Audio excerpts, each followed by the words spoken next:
हमेशा अपने आप पर भरोसा रखें कि जब आप किसी का अच्छा कर रहे हैं तो आपके लिए भी कहीं न कहीं कुछ अच्छा हो रहा होता है। नमस्कार दोस्तों, आज के वीडियो में डिस्कस करेंगे हम 20 जुलाई के सभी महत्वपूर्ण करंट अफेयर पे। देखिए आज के वीडियो में टोटल हम 13 मोस्ट इंपोर्टेंट करंट अफेयर पे पूरे विस्तार से चर्चा करेंगे और साथ में इनसे जुड़े जितने भी स्पेशल फैक्ट हैं उन पर पूरे डिटेल में चर्चा करेंगे। और देखिए इस वीडियो के लास्ट में आपसे 5 क्वेश्चन पूछेंगे तो आपको इन पाँचों प्रश्नों के जवाब भी देने, तो शुरू से लास्ट तक वीडियो में बने रहिएगा।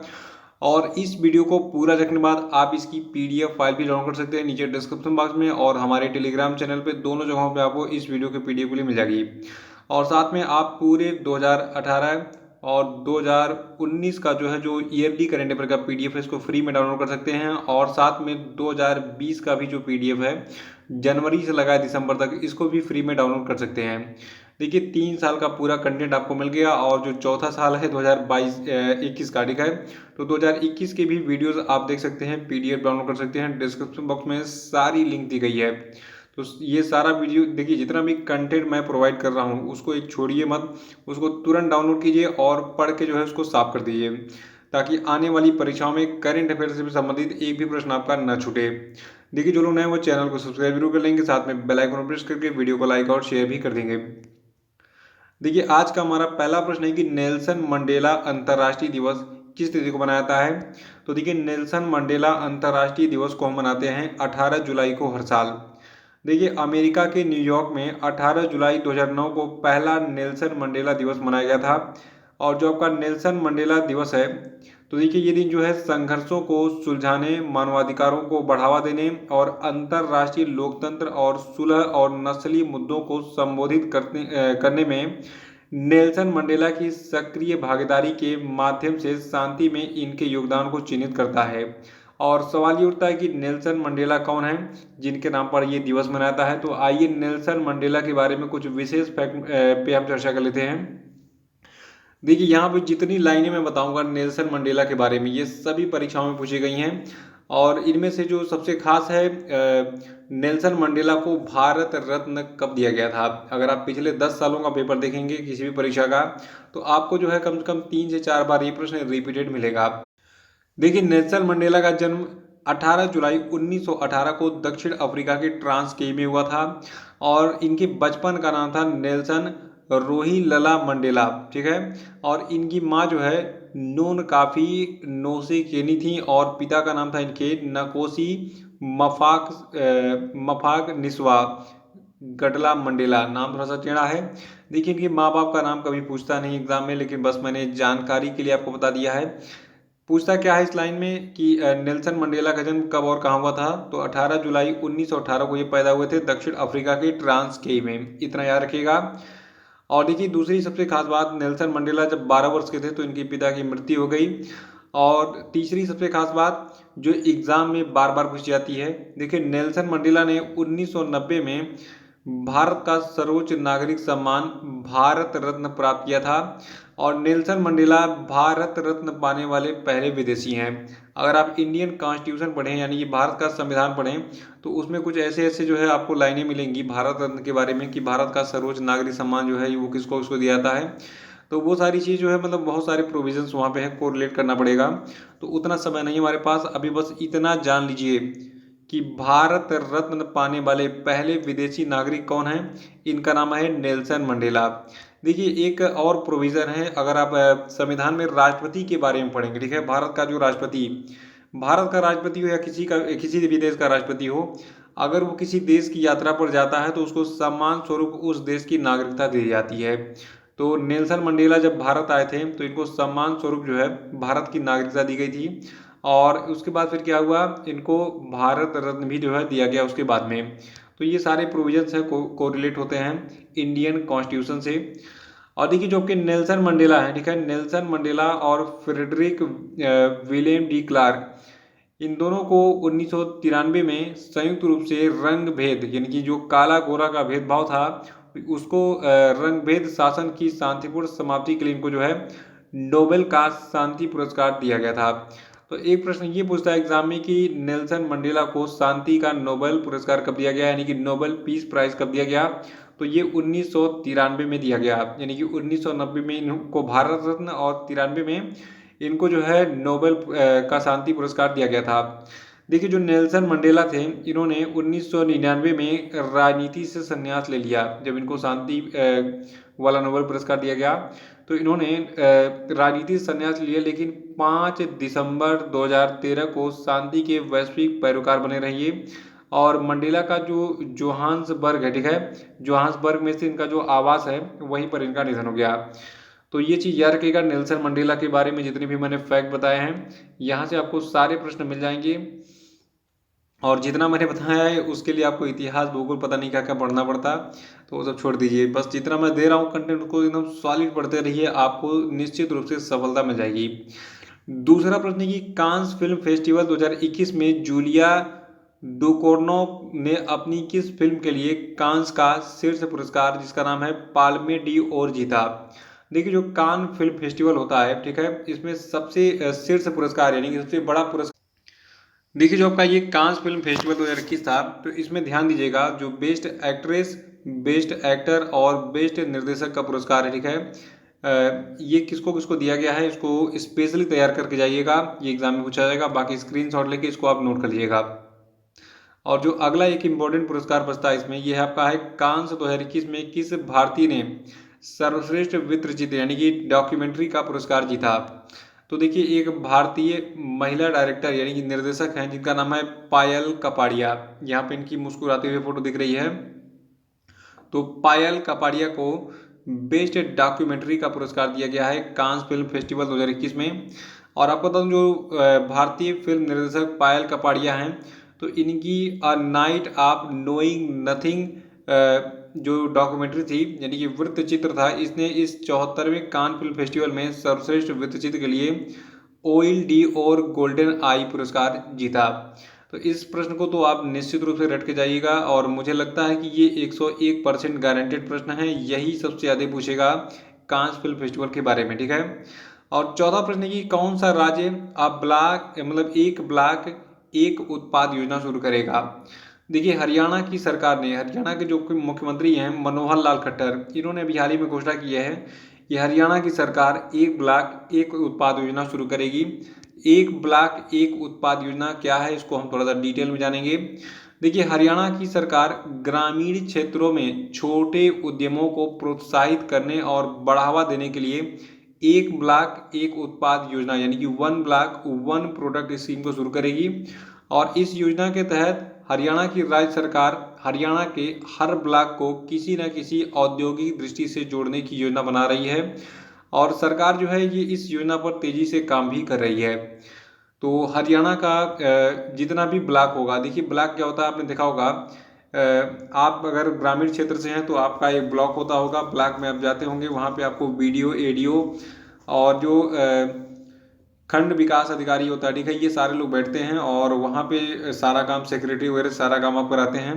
तो ब्लॉक जो है आप समझ गए होंगे, शायद नहीं समझे तो गूगल पे सर्च कर लीजिएगा। तो अभी हम बात कर रहे हैं हरियाणा की। हरियाणा ने एक ब्लॉक एक उत्पाद योजना शुरू की है। हरियाणा के मुख्यमंत्री है कौन वर्तमान में, मनोहर लाल खट्टर। राज्यपाल हैं बंडारू दत्तात्रेय, इसको नोट कर लीजिएगा। राजधानी हरियाणा की है चंडीगढ़। देखिए चंडीगढ़ दो राज्यों की राजधानी है, हरियाणा की भी और पंजाब की भी, ठीक है। पांचवा प्रश्न की अमेरिकी सीनेट के श्रम विभाग में किस भारतीय अमेरिकी महिला को सॉलिसिटर नियुक्त किया गया है। देखिए आज के सभी प्रश्न बहुत चुनिंदा हैं, ठीक है, बहुत मेहनत करनी पड़ती है मुझे सेलेक्ट करने के लिए। देखिए अमेरिकी सीनेट के श्रम विभाग में बिहार में एक भारतीय अमेरिकी महिला हैं सीमा नंदा, ठीक है, यहाँ पे दिख रहा है इनका फोटो। तो सीमा नंदा को सॉलिसिटर अपॉइंट किया गया है। और आपको बता दूं अमेरिकी संसद ने भारतीय अमेरिकी नागरिक सीमा नंदा को जो है नागरिक अधिकारों की जो कि वकील हैं, इनको श्रम विभाग का सॉलिसिटर चुना है, ठीक है। यानी कि ये एक एडवोकेट है प्रोफेशन से, और ये स्पेशली जो है ये नागरिक अधिकारों की एडवोकेट हैं।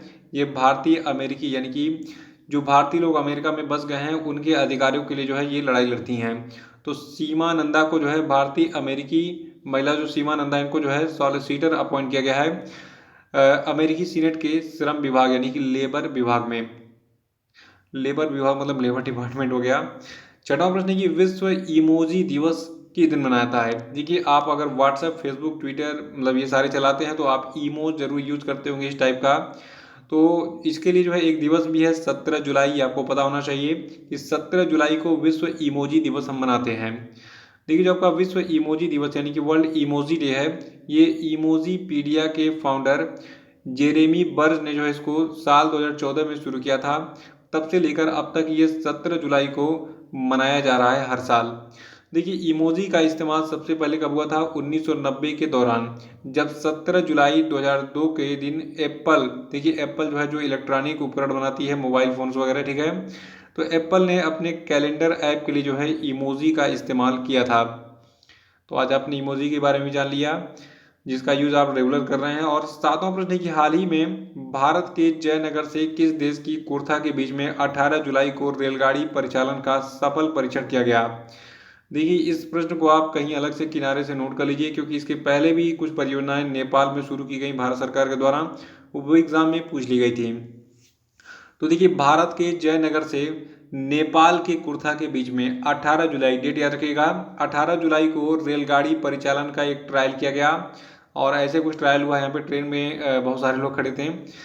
देखिए इस ट्रेन को 110 किलोमीटर गति से दौड़ाकर इसका ट्रायल किया गया। आपको बता दूं जो भारत का जयनगर है, ठीक है, तो भारत के जयनगर से नेपाल के कुर्था के बीच में 18 जुलाई को ये ट्रायल हुआ था। और जो आपका जयनगर है ये किस राज्य में स्थित है, ये भी एग्जाम में अगर पूछा जाए तो उसको भी मैं बता देता हूँ।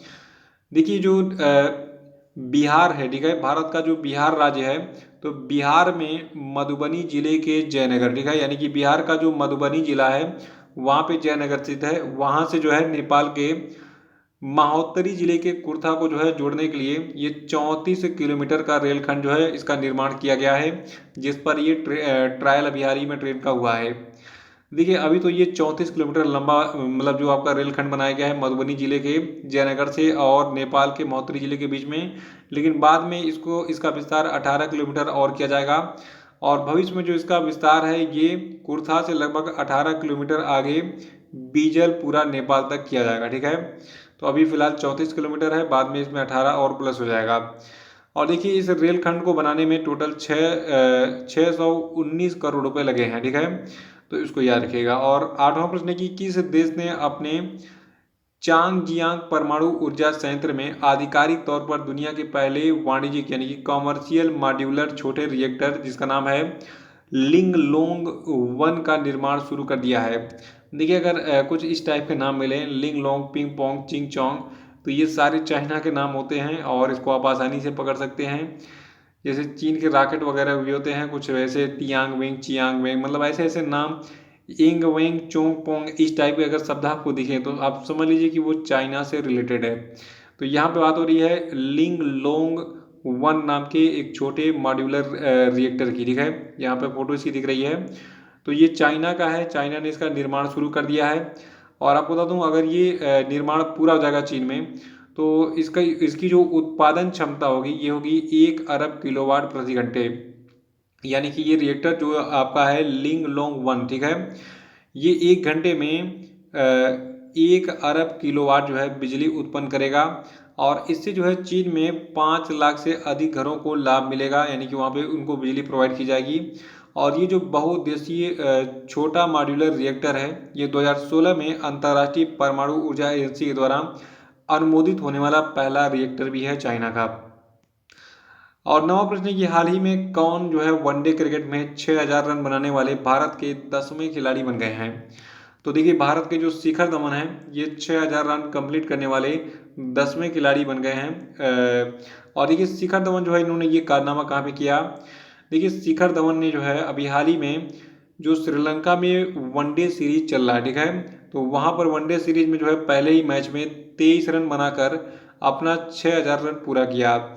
देखिए कोई खिलाड़ी अगर कुछ रिकॉर्ड बना रहा है तो वो कहाँ पे बना रहा है ये भी एग्जाम में पूछ लिया जाता है, इसलिए मैंने ये डिटेल आपको बता दी। आपका काम है इसको दिमाग में बना रखना। फिर से सुन लीजिए, देखिए जो आपका ये 6000 रन है इसको कंप्लीट किया है शिखर धवन ने कहाँ पर? जो भारत और श्रीलंका के बीच में जो वनडे सीरीज चल रहा है उसके पहले मैच में 23 रन बनाकर। देखिए शिखर धवन के बारे में थोड़ा सा हम प्रकाश डाल लेते हैं अब तक इन्होंने क्या क्या किया है वनडे मैच में। देखिए शिखर धवन ने साल 2010 में अपने वनडे करियर का आगाज किया था, ठीक है, और पिछले 11 सालों में भारत के लिए वनडे क्रिकेट में खेलते हुए शिखर धवन ने 143 मैचों की 140 पारियों में 6000 रन बनाए हैं और इस दौरान इनके बल्ले से 17 शतक निकले हैं, यानी कि वनडे सीरीज में इन्होंने शतक वगैरह भी लगाए हैं, 17 शतक। और इनका जो सर्वश्रेष्ठ स्कोर रहा है ये 143 रनों का रहा है। इनकी मूछें काफ़ी मस्त लगती हैं मुझे। और 10वां प्रश्न कि राजस्थान की सरकार ने हाल ही में किसानों के लिए किस नई योजना को शुरू किया। देखिए, राजस्थान की जो सरकार है अशोक गहलोत जी की, इन्होंने जो है किसानों के लिए एक बहुत ही मस्त योजना शुरू की है। इस मस्त योजना का नाम है मुख्यमंत्री किसान मित्र ऊर्जा योजना। और मुझे लगता है कि हर राज्य सरकार को इस योजना को लॉन्च करना चाहिए। क्यों? क्योंकि देखिए, इस योजना के तहत जो है जो राजस्थान की प्रदेश सरकार है ये हर किसान परिवार को बिजली के बिल पर 1000 रुपये प्रति माह अनुदान सरकार की ओर से देगी। यानी कि जितना भी बिजली का बिल आएगा, देखिए राजस्थान हो गया, हरियाणा हो गया, बहुत सारे ऐसे प्लेसेस हैं जहाँ पर जो है डीजल वाले इंजन नहीं यूज किए जाते हैं पानी चलाने के लिए। खेतों में पानी चलाने के लिए वहाँ पर ट्यूबवेल का यूज किया जाता है जो कि बिजली से चलते हैं, ठीक है। और पंजाब में तो बड़े बड़े किसान हैं। देखिए, पंजाब में गया हूँ कई बार, और पंजाब हरियाणा मैंने देखा है, बहुत बड़े बड़े लैंडलॉर्ड्स वहाँ पे होते हैं, उनका खेतों के बीच में घर होगा, बहुत बड़ी खेती होती है। तो डीजल से खैर पानी चलाने में उनकी हालत ख़राब हो जाएगी, तो वहाँ की सरकारें भी अनुदान देती हैं, ट्रांसफार्मर मुहैया कराती हैं, उससे ट्यूबवेल कनेक्ट होता है और उससे वो अपने खेतों में सिंचाई करते हैं, ठीक है। तो अब राजस्थान की सरकार ने मुख्यमंत्री किसान मित्र ऊर्जा योजना शुरू कर दी है और इसके अनुसार वो जो है राजस्थान के किसानों को क्या देगी, जो बिजली का बिल आएगा महीने में उस पे 1000 रुपये का अनुदान देगी। और ये अनुदान जो है सीधे किसानों के बैंक खाते में आएगा, ना कि बिचौलियों के पास जाएगा। और इस योजना का जो लाभ होगा इसी साल मई से आए बिजली के बिलों पर लागू होगा, ठीक है। यानी कि मई 2021 के बाद से जितने भी बिजली के बिल हैं सब में 1000 रुपये की छूट मिलेगी। ये अपने मित्रों को, अपने क्षेत्र के किसानों को बता दीजिए अगर आप राजस्थान से हैं। कितने लोग राजस्थान से, जरा कमेंट बॉक्स में बताइए। 11वां प्रश्न है कि बांग्लादेश के किस नोबेल पुरस्कार विजेता को अब टोक्यो खेलों में, यानी कि टोक्यो ओलंपिक गेम्स जो हो रहा है, ठीक है, तो वहाँ पर ओलंपिक लॉरेल पुरस्कार दिया जाएगा। तो देखिए, जो ओलंपिक लॉरेल पुरस्कार है ये दिया जाएगा मोहम्मद यूनुस को, ठीक है। मोहम्मद यूनुस कौन है? ये बांग्लादेश के नोबेल पुरस्कार विजेता हैं। आइए थोड़ा सा जान लेते हैं मोहम्मद यूनुस को नोबेल प्राइज क्यों दिया गया था। देखिए, जो आपके मोहम्मद यूनुस हैं इन्होंने 1980 के दशक में ग्रामीण बैंक की स्थापना की थी बांग्लादेश में और सूक्ष्म ऋणदाता के साथ नोबेल पुरस्कार साझा किया था इन्होंने। और इनकी पहल में जो है यूनुस स्पोर्ट हब सामाजिक उद्यमों का एक नेटवर्क भी शामिल है जो कि गेम्स यानी कि खेलों के माध्यम से विकास को बढ़ावा देता है बांग्लादेश में, ठीक है। तो इनके इन्हीं कार्यों को देखते हुए, यानी कि मोहम्मद यूनुस के इन्हीं कार्यों को देखते हुए टोक्यो खेलों में जो है, यानी कि टोक्यो ओलंपिक गेम्स में इनको जो है ओलंपिक लॉरेल पुरस्कार देने की घोषणा की गई है। 12वां प्रश्न भी ओलंपिक से है। प्रश्न है कि भारतीय ओलंपिक संघ ने किस व्यक्ति को भारत के ओलंपिक दल के प्रेस अताशे के रूप में नामित किया। ये भी प्रश्न इंपॉर्टेंट है, इसको नोट कर लीजिएगा। देखिए, एक व्यक्ति हैं BK सिन्हा, ठीक है। तो BK सिन्हा जी को अभी हाल ही में जो है जो भारत का ओलंपिक दल है जो कि ओलंपिक गेम्स में पार्टिसिपेट करने के लिए जापान गया है, तो उसकी प्रेस अताशे के रूप में इनको नामित किया गया है। देखिए, जो BK सिन्हा है ये 23 जुलाई से शुरू होने वाले टोक्यो खेलों में सुरक्षा के साथ साथ, यानी कि जो हमारा दल गया है उसकी सुरक्षा का भी जिम्मेदारी इनको दिया गया है और उसके साथ साथ ये जो है भारत के दल के प्रेस अताशे की जो है दोहरी भूमिका निभाएंगे। और इनके बारे में खास बात क्या है, इनको क्यों भेजा गया है। देखिए, इनके अंदर एक खास टैलेंट है कि ये एक IPS ऑफिसर रह चुके हैं। तो ये जो है हरियाणा के पूर्व DGP यानी कि डायरेक्टर जनरल ऑफ पुलिस रह चुके हैं। राष्ट्रपति के पुलिस पदक के प्राप्तकर्ता भी हैं BK सिन्हा जी, इसलिए इनको ये बड़ी जिम्मेदारी दी गई है। और बात करें भारतीय ओलंपिक संघ की, तो भारतीय ओलंपिक संघ का अध्यक्ष कौन है वर्तमान में? नारायण रामचंद्रन। और भारतीय ओलंपिक संघ जो है इसकी स्थापना कब हुई थी? 1927 में। 13वां प्रश्न है कि RBI के किस पूर्व गवर्नर ने द इंडिया स्टोरी नामक पुस्तक लिखा है। तो देखिए, RBI के जो पूर्व गवर्नर हैं बिमल जालान। अगर आप पुराने 100 के नोट देखें तो उस पर आपको बिमल जालान का सिग्नेचर मिल जाएगा। 500 नोट तो बंद हो गए हैं, 2004 मोदी जी ने उसको बंद कर दिया था नोटबंदी के समय ही। तो अब 100 के नोट पुराने वाले अवेलेबल हैं, हल्का ग्रीनिश कलर का नोट होता है बड़ा सा, उस पर सिग्नेचर मिलेगा बिमल जालान, ठीक है। तो बीमल जालान, रघुराम राजन, उर्जित पटेल, मनमोहन सिंह, ये चारों भारत के राज्यपाल आरबीआई के गवर्नर रह चुके हैं। ठीक है, तो इनमें से जो बीमल जालान है, इनकी एक पुस्तक है द इंडिया स्टोरी, अभी हाल ही में ये रिलीज हुई है। और ये जो पुस्तक है द इंडिया स्टोरी, ये पुस्तक भारत के आर्थिक इतिहास पर केंद्रित है और इसका उद्देश्य भारत की राजनीतिक अर्थव्यवस्था के भविष्य के लिए उदाहरण प्रदान करना है। और देखिए बीमल जालान जो है ये फालतू बैठकर जो है किताबें लिखते रहते हैं और बच्चों को परेशान करते रहते हैं, क्योंकि देखिए ये किताबें तो उन्होंने लिख दी, अब ये मार्केट में आएगी, भाई इतने फेमस व्यक्ति हैं तो उनकी किताब एग्जाम में पूछ ली जाएगी। तो दो किताबें और रखनी पड़ेंगी आपको। पहली किताब तो मैंने बता दिया द इंडिया स्टोरी, और इसके अलावा इन्होंने जो है इंडिया देन एंड नाउ नाम की पुस्तक लिखी है, और बीमल जालान ने ही इंडिया अहेड नाम की किताबें भी लिखी है। खास बात यह है कि देखिए इनकी हर किताब में इंडिया शब्द होता है, द इंडिया स्टोरी और इंडिया देन एंड नाउ और इंडिया अहेड, तो इससे भी आप इसको पहचान सकते हैं एग्जाम में। तो ये थे आपके आज के सभी महत्वपूर्ण करंट अफेयर, और अब हम बात करेंगे आज के सभी क्वेश्चन पे। देखिए आज क्वेश्चन पेपर का पहला प्रश्न आपके लिए कि लद्दाख ने 2025 तक अपने यूनियन टेरिटरी को ऑर्गेनिक बनाने के लिए किस राज्य सरकार के साथ समझौता किया है, बताइए जल्दी से। नहीं पता तो कल का वीडियो देख के उसको रिवाइज कर डालिएगा। दूसरा प्रश्न आपके लिए कि हाल ही में किस राज्य में इलेक्ट्रिक बाइक टैक्सी योजना 2021 शुरू की गई है, बताइए। और तीसरा प्रश्न आपके लिए कि Urdu poets and writers James of Deccan किसने लिखा है, बताइए जल्दी से। चौथा प्रश्न आपके लिए कि जून 2021 में थोक मूल्य आधारित मुद्रास्फीति कितनी दर्ज की गई, बताइए।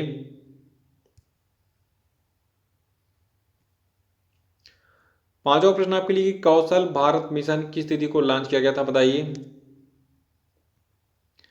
और अब हम बात करेंगे कल के पूछे गए सभी क्वेश्चन अपडेट के सही उत्तरों के। देखो का पहला प्रश्न था कि हाल ही में किस राज्य में गर्भवती महिलाओं के लिए कोविड टीकाकरण अभियान मात्र कवचम शुरू किया गया है, तो देखिए इसको केरल राज्य में शुरू किया गया है। और दूसरा था कि भारत की पहली पॉड टैक्सी कहाँ चलाई जाएगी, तो इसको नोएडा एयरपोर्ट जेवर और फिल्म सिटी के बीच में चला जाएगा। और तीसरा था कि हाल ही में किस राज्य में बोनालू उत्सव मनाया गया, तो देखिए बोनालू उत्सव मनाया गया आपका कहाँ पे, तेलंगाना में। ठीक है, और देखिए चौथा था कि हाल ही में किस पुलित्जर पुरस्कार विजेता भारतीय फोटो पत्रकार का निधन हो गया, तो देखिए इनका नाम है दानिश सिद्दीकी। और पांचवा था कि विश्व अंतर्राष्ट्रीय न्याय दिवस कब मनाया जाता है, तो इसको हम 17 जुलाई को मनाते हैं। तो इसी प्रश्न के साथ ये वीडियो समाप्त होता है। जय हिंद, जय भारत।